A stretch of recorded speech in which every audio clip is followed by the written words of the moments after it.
Граничниот премини до Мени е се уште полн со шатори. Дел од бегалците се повлечени кон Грција, но во кампот има десетина илјади луѓе кои што чекаат. Семејствата во шаторите живеат веќе 20 дена.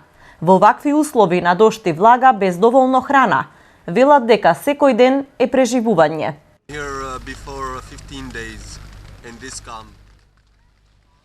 Овде сум 15 дена во овој камп, со мајка ми, татко ми, моите двајца помали браќа и мојата сопруга. Ја чекаме смртта, на студено болни, сите сме болни. Мојот брат има само 1 година и цело време е болен. Сопругата исто така, како и мајка ми, дури и јас и татко ми. Не ми се верува што ни прават европските држави. Зошто се однесуваат така? Ние бегаме од војната во Сирија, од една смрт за да најдеме друг вид на смрт овде. Зошто? Зошто ни го прават тоа?